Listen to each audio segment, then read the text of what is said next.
그날 저녁이 되자 예수님께서는 제자들에게 말씀하셨습니다. 호수 건너편으로 가자. 그래서 제자들은 사람들을 남겨두고 예수님께서 배에 타고 계신 그대로 모시고 갔습니다. 주위에 있던 다른 배들도 따라갔습니다.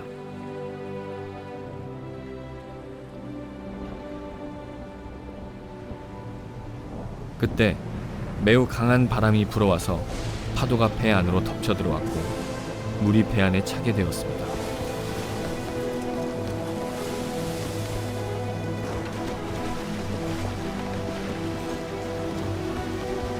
예수님은 배 고물에서 배기를 베고 주무시고 계셨습니다. 제자들이 와서 예수님을 깨우면서 말했습니다. 선생님, 우리가 죽게 되었는데 돌아보지 아니하십니까? 예수님께서 일어나시더니 바람을 꾸짖고 호수에게 명령하셨습니다. 조용하여라, 잠잠하여라. 그러자 바람이 멈추었고 호수가 잔잔해졌습니다.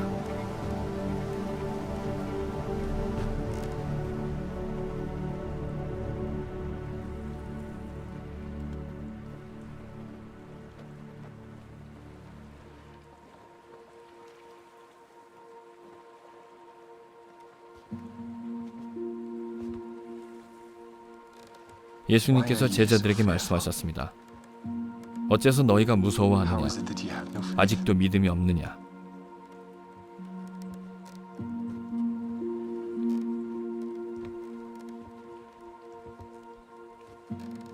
제자들이 매우 두려워하며 이분이 어떤 분이길래 바람과 파도도 순종하는 것일까? 하고 서로에게 물었습니다.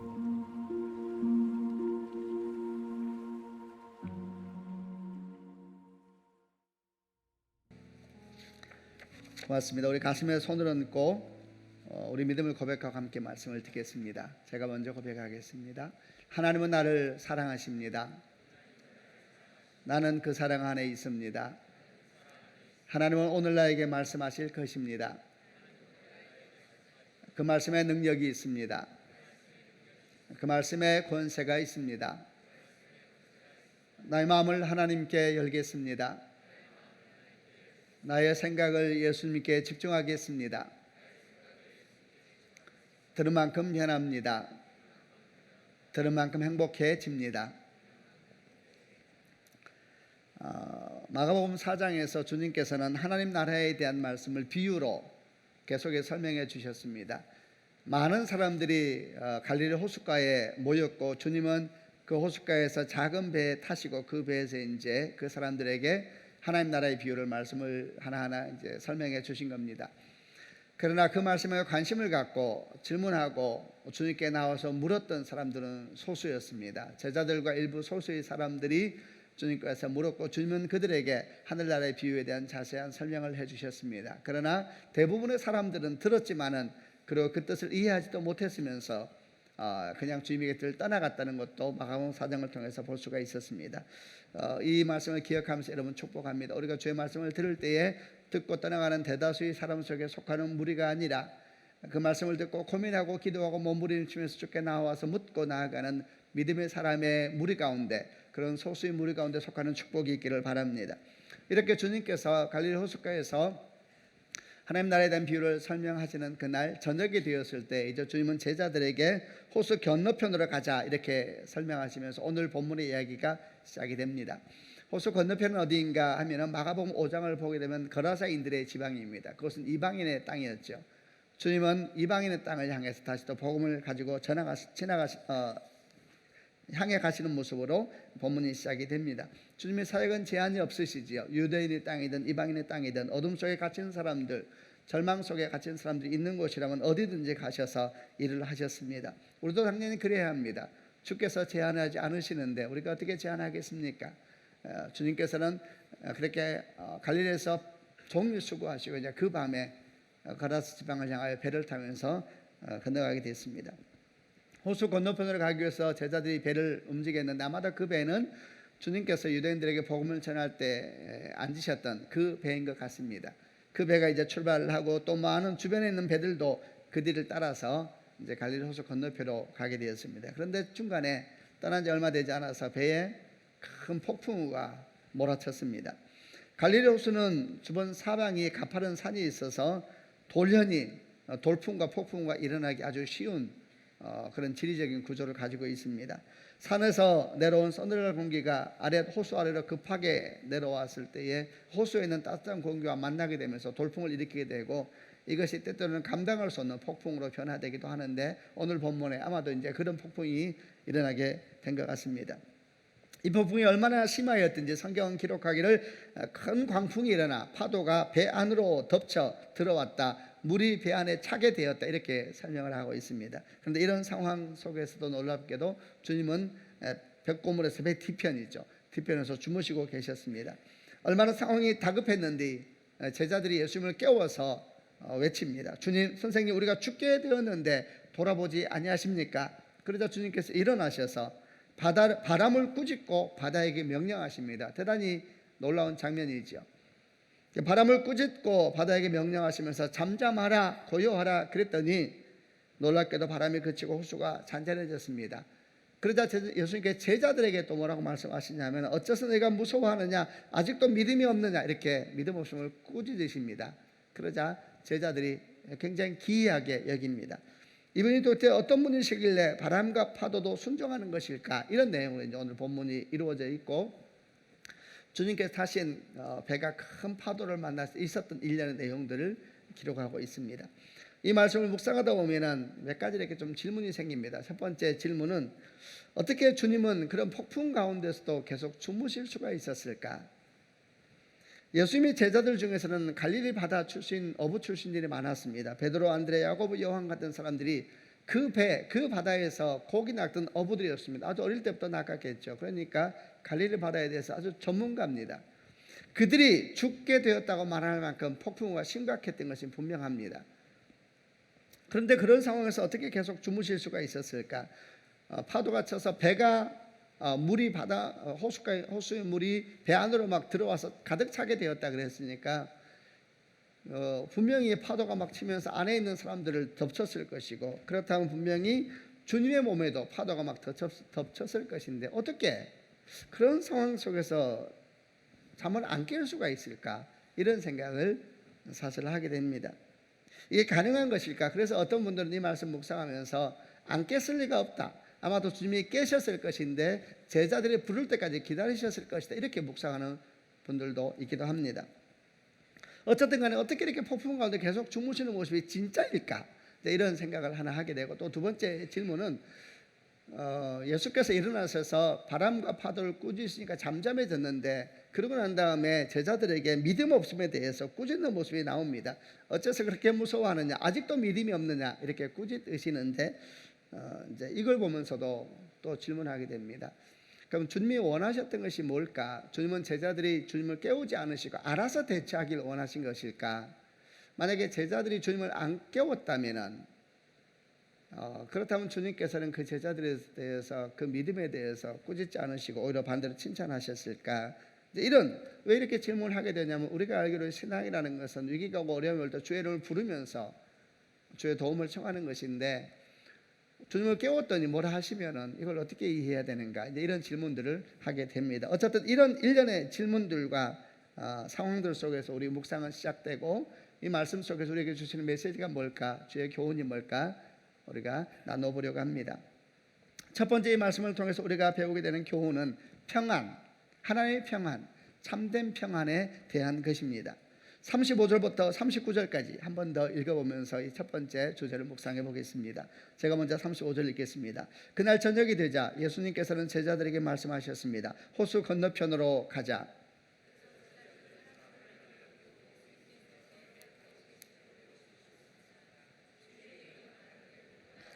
그때 매우 강한 바람이 불어와서 파도가 배 안으로 덮쳐 들어왔고 물이 배 안에 차게 되었습니다.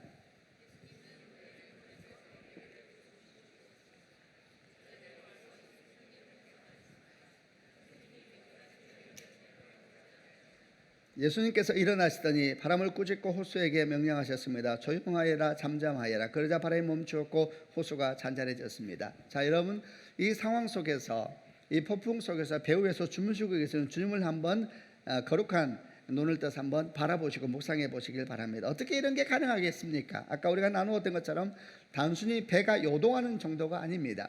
배가 지금 뒤집어지려고 하는 상황입니다. 파도가 배를 간간히 건드는 정도가 아니고 파도가 안으로 들어와서 차게 되었다 그랬습니다. 배 안에 파도가 차게 되었으니까 파도가 한두 번 치는 것이 아니고 그야말로 배는 뒤집힐 만큼 요동하고 있었습니다.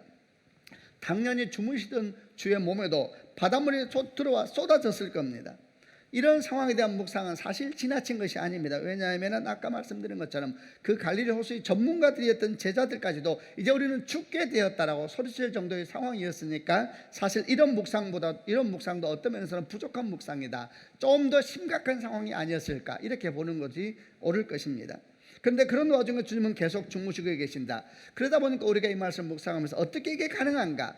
주님께서 아예 감각이 없는 분이 아니시라면 어떻게 이런 것이 가능할 수 있는 것일까? 어떤 사람은 이에 대해서 좀 나름대로 이해하고 싶어서 이렇게 묵상하는 분도 있습니다. 그만큼 낮에 힘들었던 것이 아니냐? 워낙 사역이 힘들어서 바람이 막 파도가 물려치고 배가 뒤집어질 것 같은 상황에서도 그냥 주무셨던 것이 아니겠느냐? 그렇지만 사실은 그 묵상도 동의하기는 어렵습니다.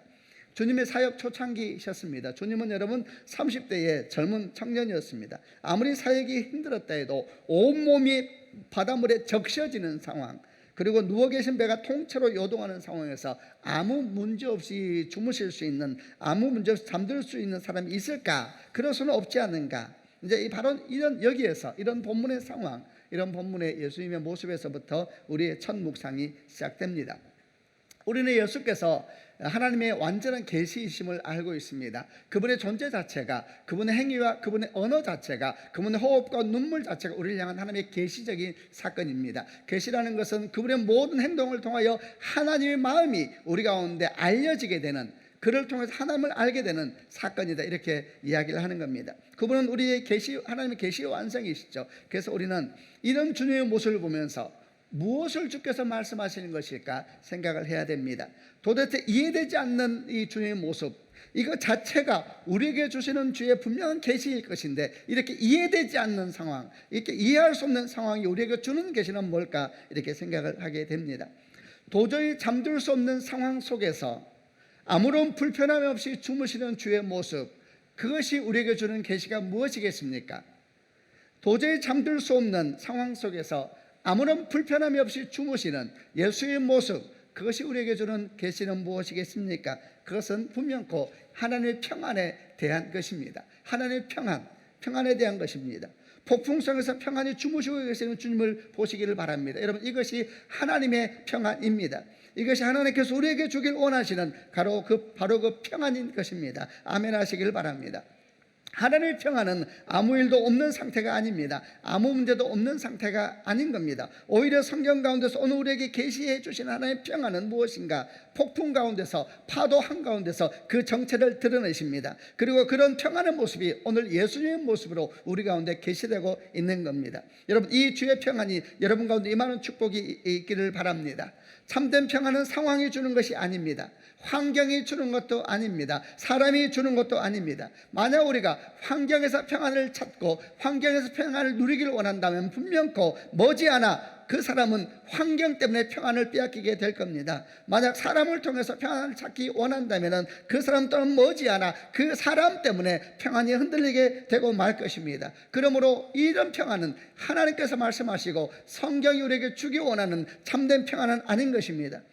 그럼 참된 평안은 어디에서 오는가? 지금 주님께서 온몸으로 우리에게 계시하고 계시는 이런 참된 평안은 어디에서 오는 것일까? 요한복음 14장 27절에서 그 단서를 찾아볼 수가 있습니다. 요한복음 14장 27절을 같이 한번 읽어보겠습니다. 시작. 내가 너에게 평안을 남긴다. 곧 나의 평안을 너에게 준다. 내가 너에게 주는 평안은 세상에 주는 것과 같지 않다. 너희는 마음에 근심하지도 말고 두려워하지도 말라. 평안을 너에게 끼치노니 곧 나의 평안을 너에게 주노라. 내가 너에게 주는 것은 세상이 주는 것 같지 아니하니 너희는 마음에 근심하지도 말고 두려워하지도 말라. 아멘. 주께서 뭐라고 말씀하셨습니까? 평안을 너에게 준다 그랬습니다. 평안을 주는 것이라 그랬죠. 누가 주느냐? 주님께서 주시는 것이죠. 근데 그 평안이 뭐냐면 나의 평안을 너에게 준다 그랬습니다. 나의 평안. 근데 이 평안은 세상에 주는 것 같지 아니하다. 세상에 주는 것 같지 아니하다, 이렇게 말씀을 하고 있습니다. 우리가 아는 평안, 우리가 원하는 평안에 대한 그림이 있습니다. 이 평안은 어디에서 배웠고 어디에서 본 것이냐면은 세상에서 보고 세상에 가르쳐준 평안입니다. 이러면 평화가 있을 것이다, 저러면 평화가 있을 것이다, 이리 가면 평화가 있을 것이다, 아니다 저리 가면 평화가 있을 것이다, 많은 것을 가지면 평화가 있을 것이다, 평안이 심한 평화가 있을 것이다, 결혼을 잘하면 평화가 있을 것이다. 이런 것은 세상이 우리에게 가르쳐준 평화입니다.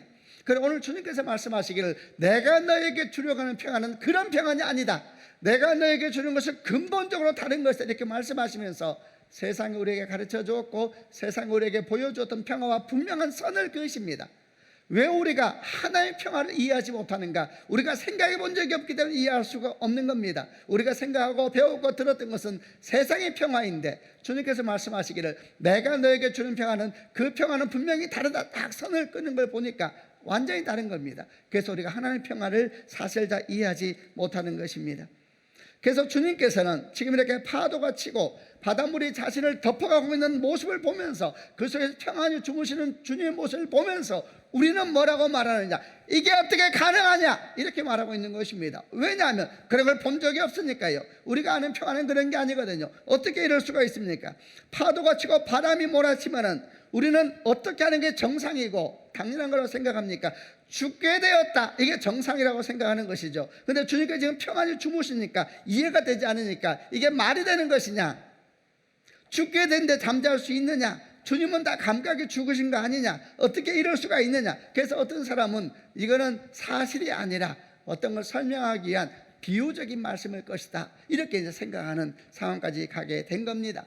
왜냐하면 아까 말씀드린 것처럼 우리는 세상의 평화만 배우고 소망하고 걸어왔었기 때문에 하나님의 평화가 펼쳐지니까 이해가 안 되니까 그게 어떻게 가능하냐, 이렇게 설명을 하고 있는 겁니다. 그러나 사실 이렇게 그게 어떻게 가능하냐, 어떻게 그 상황에서 잠잘 수 있느냐, 이런 이야기는 사실은 예수께서 주무신 이런 상황을 보면서 나오는 우리의 말일 뿐만 아니라 우리가 살아가는 상황 곳곳에서 우리 영혼이 이야기하기도 하고 우리 내면이 이야기하기도 하고 우리 주변 사람들이 이야기하기도 하는 바로 그 말입니다. 망하게 됐는데 어떻게 편히 잠잘 수 있느냐, 다 무너졌는데 어떻게 밥을 먹을 수 있느냐, 부도 나고 가족들은 다 흩어지고 이제 소망도 미래도 없는데 어떻게 아무 일 없는 것처럼 숨쉬며 살 수 있느냐, 어떻게 인생을 내가 계속 살 수 있느냐, 이런 소리들이 얼마나 많이 들립니까? 생각해 보면은 주무시는 예수를 보면서 우리가 생각하는 소리나 세상에서 들려오는 소리나 근본적으로 내용이 같은 것입니다. 여러분, 이건 하나님이 주시는 외침이 아닌 것입니다. 세상에 주는 외침입니다. 이것은 하나님이 우리에게 주시려고 하는 평화에 대한 이야기도 아닙니다. 이것은 세상 평화에 찌든 우리들이 가지고 있는 우리의 사고 방식입니다. 이것은 세상이 주는 외침이요 사탄이 주는 외침입니다. 이런 외침이 우리에게 우울증을 주고 절망을 주고 죽음을 생각하게 하고 어둠을 생각하게 하고 주를 믿으면서도 소망 없는 인생을 살게 하는 것입니다. 여러분, 다시 한번 축복합니다. 세상이 주는 평화가 아니라 설명할 수도 없고 이해할 수도 없는 주의 평화가 여러분 가운데 있기를 주님의 이름으로 축원합니다. 인생의 파도가 치고 폭풍이 몰아쳐도 타고 있는 배가 뒤집어질 것 같은데도 죽을 것 같은 상황인데 설명할 수 없는 평화, 사람들이 이해할 수 없는 평화가 우리 가운데 임하는 그런 축복이 있기를 바랍니다. 그럼 어떻게 하면 이런 하나님의 평화가 우리 가운데 임할 수 있을까? 다시 우리 주님께서 하신 말씀을 기억해야 됩니다. 내가 너에게 평안을 남긴다, 곧 나의 평안을 너에게 준다 그랬습니다.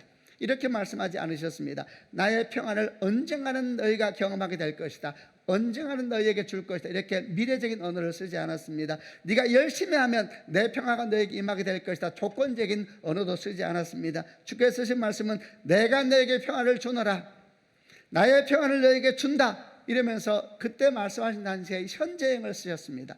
주님께서 내게 준다 그랬습니다. 그런데 이 말씀 앞뒤를 보게 되면 이 말씀이 어떻게 진행되냐 하면은 마태복음, 요한복음 14장 말씀이 성령에 대한 말씀과 함께 진행되고 있습니다. 그러므로 이렇게 이해하는 것은 틀린 것이 아닙니다. 성령이 우리 가운데 계시면은 하나님의 평화도 우리 가운데 계신 것을 믿으시는 축복이 있기를 바랍니다. 성령이 우리 가운데 계시면은 주의 평화도 우리 가운데 계시는 것입니다. 아멘 하십시오. 이것을 믿는 축복이 있기를 바랍니다. 언젠가 여러분과 나누었던 이야기지만 한 번 더 나누려고 합니다. 한 집사님이 계셨습니다. 영어 학원을 했습니다. 많은 사람에게 인정을 받고 방송도 타고 하면서 학생들이 엄청 모여들어서 학원을 크게 확장했습니다. 이제 그야말로 돈 벌 일만 남았습니다. 인생에 큰 평화가 온 것 같은 상황으로 느꼈을지 모르겠습니다. 그때가 1997년 초였습니다. 그러나 이제 소망 가운데 내게 미래는 큰 축복밖에 없다고 생각한 그 해에 바로 11월 달 IMF가 왔습니다. 나라가 부도가 났습니다. 단군 이래로 한 번도 경험하지 못했던 나라가 부도나는 상황을 경험하게 됐습니다. 그리고 모든 것은 무너지기 시작했습니다. 학생들은 급속도로 빠져나가기 시작하고, 그리고 더 이상 어찌할 수 없는 상황까지 내몰리게 됐습니다. 가족들은 흩어졌습니다. 이분은 학원 한쪽에 있는 작은 방에서 하는 생각을 했습니다. 어떻게 해야지 이 어둠 속에서 빠져나올 수 있을까? 어떻게 해야 될까? 이런 계산 저런 계산, 이런 계산 저런 계산을 해보았습니다. 그러나 어떤 계산에도 답은 나오지 않았습니다. 답이 나오지 않으니까, 소망이 보이지 않으니까, 무엇을 해도 소망이 없다 생각하니까 인생이 어두워지기 시작하고 깊은 어둠과 우울함이 그를 덮기 시작했습니다. 생각해보면, 오늘 말씀과 연결시켜보면 인생 가운데, 인생이라고 하는 이 작은 배 가운데 그야말로 갑자기 폭풍우가 몰아친 것입니다. 제자들이 탔던 배에 갑자기 폭풍우가 몰아쳤던 것처럼 상상한 적도 없고 이전에 한 번도 본 적도 없는 폭풍우가 이 집사님 인생에 하루아침에 몰아치게 된 겁니다. 바닷물이 배 안으로 들어왔습니다. 그리고 집사님의 몸도 그 파도에 젖어가기 시작했습니다. 그리고 어느 날 이분이 생각합니다. 소망이 없다. 어떻게 인생을 계속 살 것인가? 그래서 죽기로 결정을 합니다. 한강으로 향했습니다. 그분은 모태신앙입니다. 그러나 다 소용없었습니다. 죽음밖에 길이 없다고 생각했습니다. 가는 길에 집사님이 다니는 교회가 있었습니다. 지나가다 너무 서러워서 들어가서 울기 시작했다고 합니다.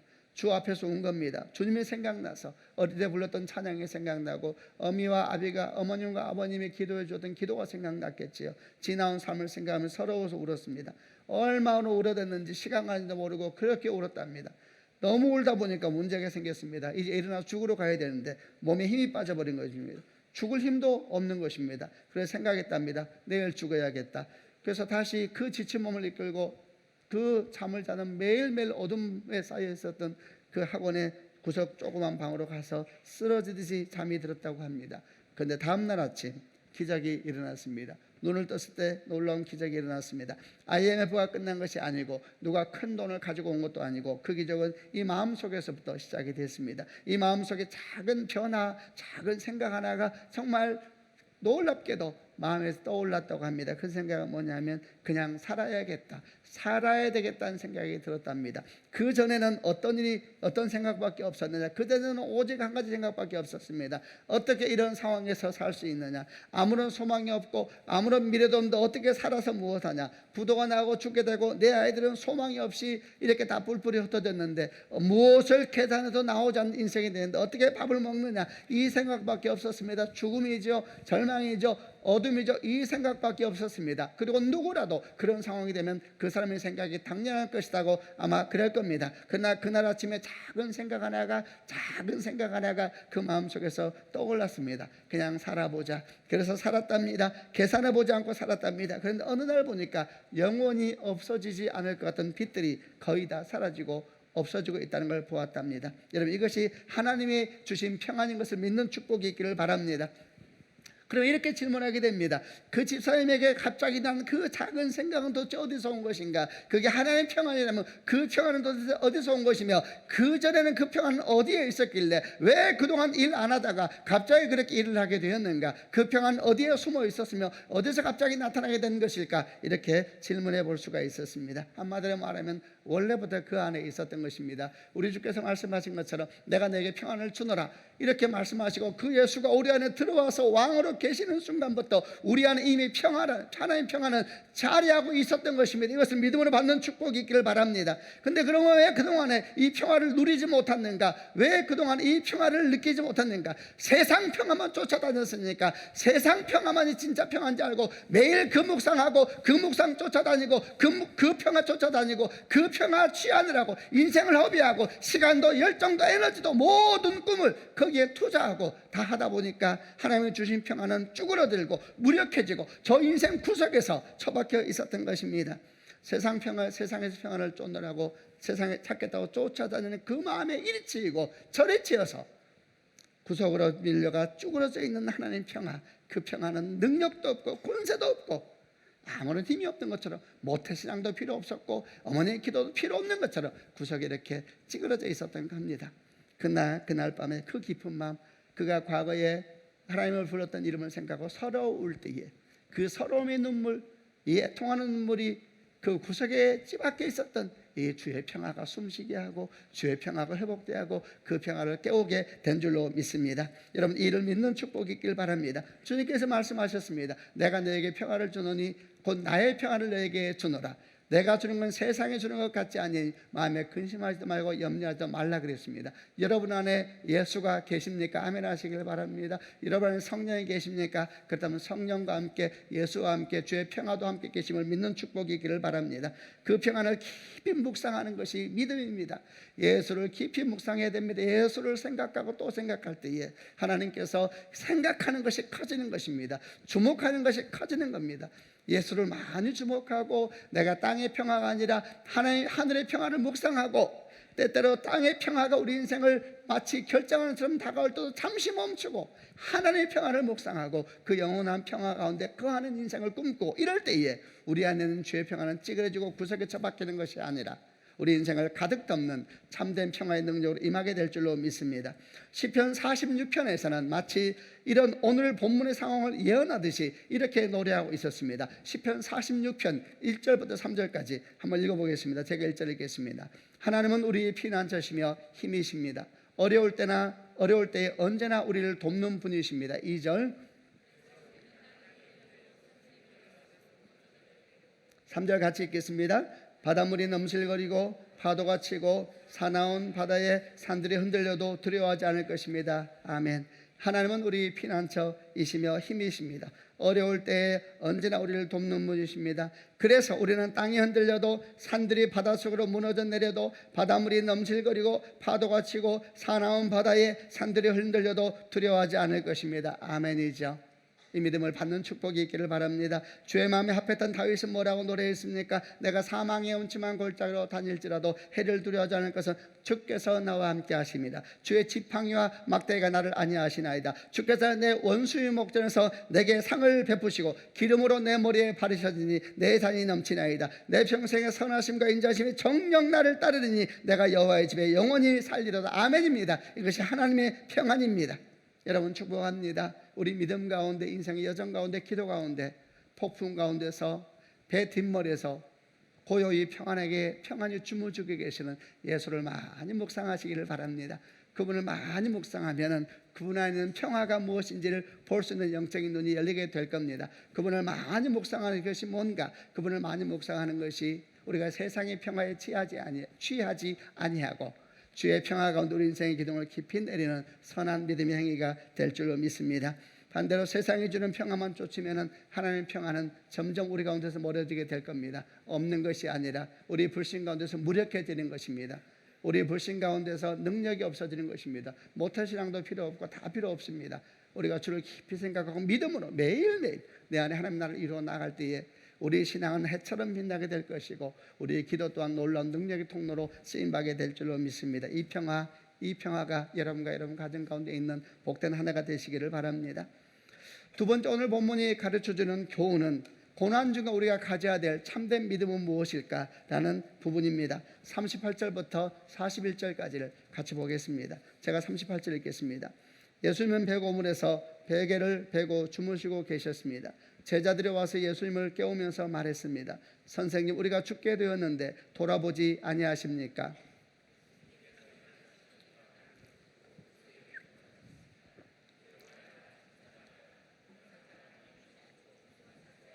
예수님께서 제자들에게 말씀하셨습니다. 어째서 네가 무서워하느냐? 아직도 믿음이 없느냐?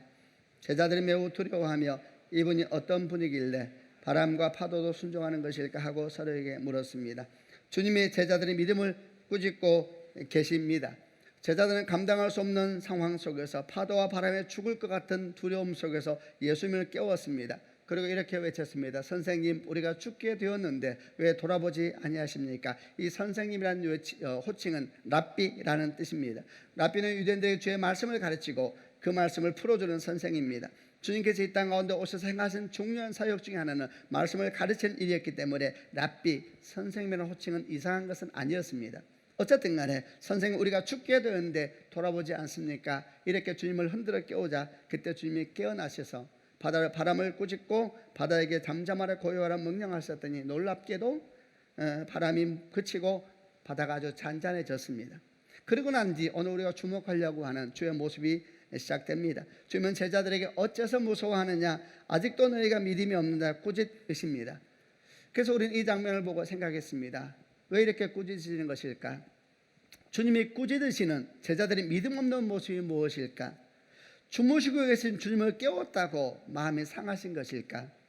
주님을 깨우지 않고 제자들끼리 알아서 기도하면서 폭풍우를 헤쳐나갔다면 믿음이 있는 것일까? 이런 생각을 하게 됩니다. 우리는 삶의 위기가 오면 주를 깨우고 주의 은혜를 구하는 것이 당연한 믿음이라 생각했는데, 그렇다면 그 모습이 믿음 없는 모습이 될 수도 있는 것일까? 이런 생각을 좀 해보았습니다.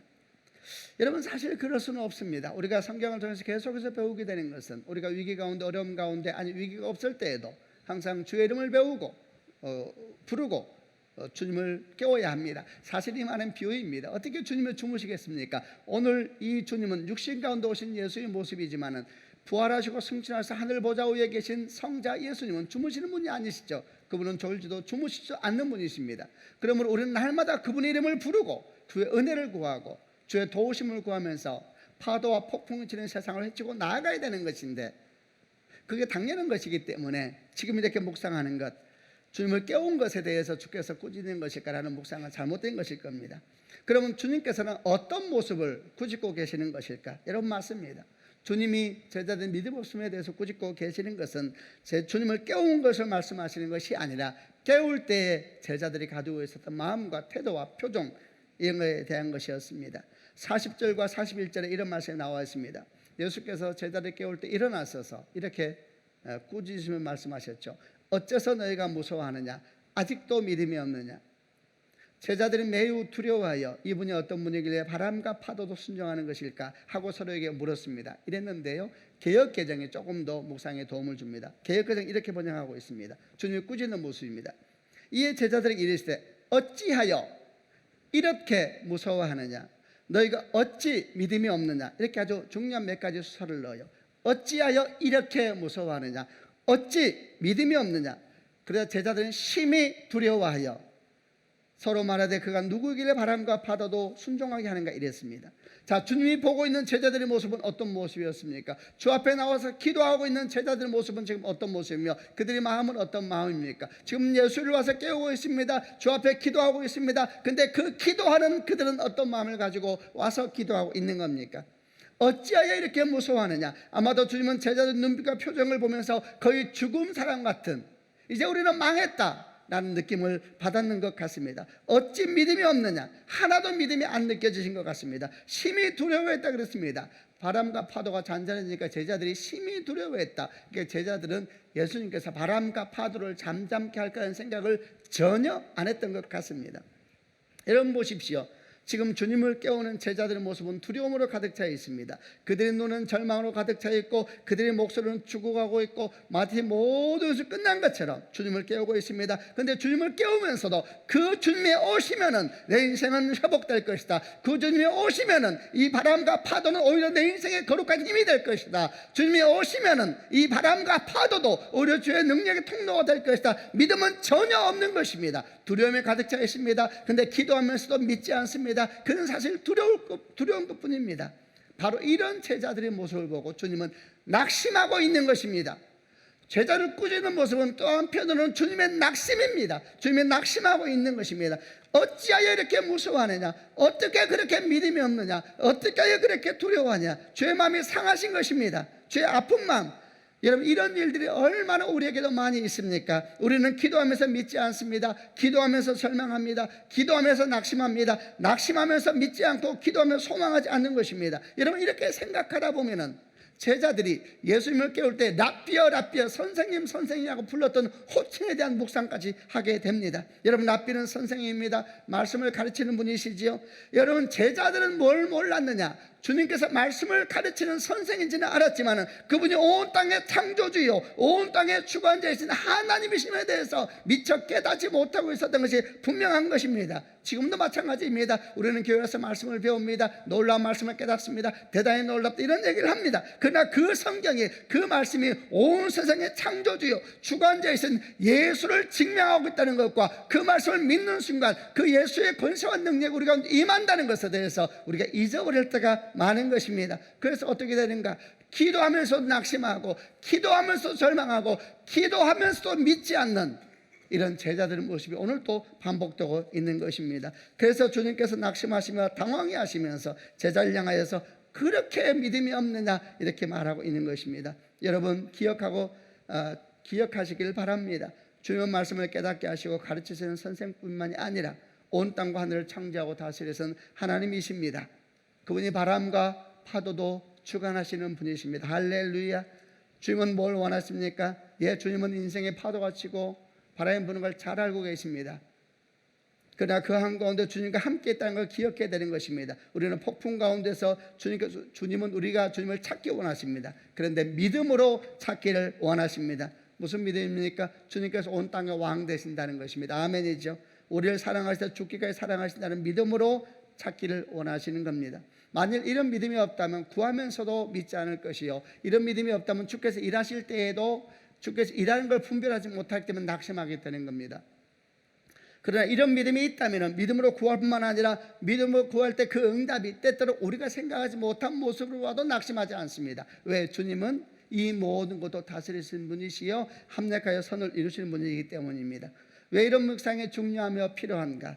왜냐하면 주님은 항상 바람과 파도를 잔잔케 하시는 분만은 아니시기 때문입니다. 주님은 때때로 그 바람과 파도를 통하여서 우리를 깊은 바닷속으로 더 들어가게 하시기도 하는 분이십니다. 요나에게 그러셨습니다. 왜 그러셨습니까? 요나가 가지고 있는 잘못된 꿈, 어긋난 소망을 고치기 위하여서 하나님은 바람과 파도를 통하여 요나를 더 깊은 바닷속으로 들어가게 하셨습니다. 그러나 복음은 거기서 끝나지 않지요. 더 깊은 바닷속에 요나가 빠졌지만 그 깊은 바닷속에서도 주님께서 예비하신 큰 물고기가 있었습니다. 그리고 그 물고기가 요나를 삼키고 3일 동안 그 뱃속에 있으면서 그가 깊은 하나님 경험을 하게 되죠. 여러분, 이것이 하나님의 복음입니다. 만약 우리가 완전하신 주님을 향한 주의 능력과 죽기까지 사랑하는 그 사랑에 대해서 믿음이 없다면, 만약에 주님께서 바람과 바다를 잔잔케 하지 않으시고 그 바람과 파도를 통해 우리를 바다 가운데 더 던져버린다면 아마도 우리 믿음은 생명력을 잃어버리고 말 겁니다. 그러므로 주님께서는 반드시 우리에게 말씀하시고 부탁하시는 것입니다. 주의 능력과 선하심에 대해서 믿어야 되는 것입니다. 아멘이죠. 주님께서 지금 제자들을 꾸짖으시는 것은 오늘 우리를 향한 계시입니다. 진짜 믿음을 가져야 된다는 것입니다. 기도만 하지 말고 믿고 기도하라. 주의 선함을 믿어라.